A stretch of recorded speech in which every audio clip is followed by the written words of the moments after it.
আসসালামু আলাইকুম viewers, welcome to my channel. আমি কাউসার নূপুর। আজকে অথেন্টিক রেসিপিতে কিভাবে চিংড়ির মালাইকারি করতে হয় সেটাই দেখাবো।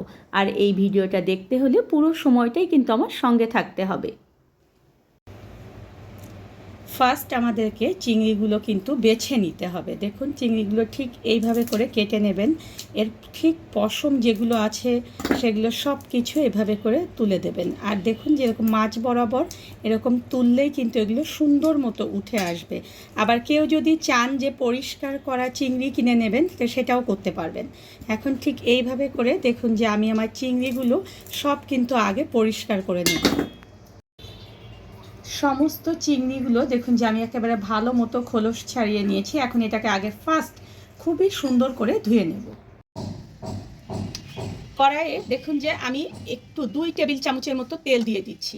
দিয়ে এই তেলটাকে আমাদের সুন্দর যখন গরম হয়ে যাবে, তখন এর মধ্যে আমি দিয়ে দেব খুবই সামান্য 1/4 টিস্পুনের চেয়েও কম পরিমাণে হলুদ। আর এখানে আমি দিয়ে দেব খুবই হাফ চা চামচের চেয়েও কম পরিমাণে লবণ। এই হলুদ এবং লবণ দিয়ে মাছটা যদি ভেজে নেওয়া হয় তাহলে দেখবেন যে মাছটা খেতে ভালো লাগবে। এখন এই মাছগুলো দেখুন যে আমি দিয়ে দিচ্ছি, আর ঘড়ি ধরে 2 মিনিটে আমি এটা ভেজে নেব। 2 মিনিটের কোনো ক্রমেই বেশি এটা ভাজা যাবে না। চিংড়ি যদি বেশি রান্না করা হয় তাহলে কিন্তু চিংড়িগুলো শক্ত হয়ে যায়। এখন চিংড়িগুলোকে আমি তুলে নিচ্ছি।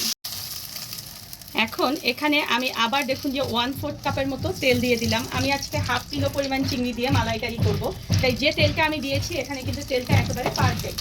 আমি হাফ কাপের মতো পেঁয়াজ কুচি এখানে দিয়ে এই পেঁয়াজ কুচিটাকে একদম লালচে ব্রাউন করে নেব। পেঁয়াজগুলো দেখুন যে যখন আমার হয়ে যাবে তখন এখানে আমি 2টো তেজপাতা ছেড়ে দিয়েছি। আমি এখানে দেখুন যে 2টো দারচিনি 2 টুকরো দিয়েছি, আর 3 থেকে 4টা আমি এখানে সাদা এলাচ দিয়ে এটাকে জাস্ট তেলের উপর এরকম নেড়ে নিলাম। এখন সামান্য পরিমাণ, আমি আগে খুব অল্প পরিমাণে হলুদ দিয়েছিলাম, আবারও ঠিক অল্প পরিমাণে দেখুন যে হলুদ দিয়ে দিলাম। হলুদটা খুব বেশি মালাইকারিতে দেওয়ার দরকার হয় না। 1 চা চামচ পরিমাণ এখানে আমি শুকনো মরিচের গুঁড়ো দিয়ে দিলাম। আর এখানে আমি 1 চা চামচ পরিমাণ দিয়ে দিলাম আদা বাটা এবং 1 চা চামচ পরিমাণ দিয়ে দিলাম রসুন বাটা। দিয়ে এটাকে মশলাটাকে একটু তেলের মধ্যে এভাবে নেড়ে চেড়ে নিচ্ছি। এখন এই মশলার মধ্যে আমি দিয়ে দিচ্ছি হাফ কাপ পরিমাণ পেঁয়াজ বাটা। পেঁয়াজ কিন্তু আগে আমি হাফ কাপ পরিমাণ কুচি দিয়েছিলাম, এখন হাফ কাপ পরিমাণ পেঁয়াজ বাটা দিয়ে এখন এই মশলাটাকে ভালো মতো কষিয়ে নেব। মশলাটা দেখুন যে খুবই সুন্দর করে কষানো হয়ে গিয়েছে। এখান থেকে কাঁচা মশলার যে ফ্লেভার সেটা কিন্তু একদম চলে গিয়েছে। এখন এর মধ্যে আমি দিয়ে দেব 2 কাপ পরিমাণ নারিকেলের দুধ। আমি হাফটা পরিমাণ মানে একটা নারিকেলের অর্ধেক নারিকেল 2 কাপ গরম পানি দিয়ে সেখান থেকে দুধ বের করে নিয়েছি।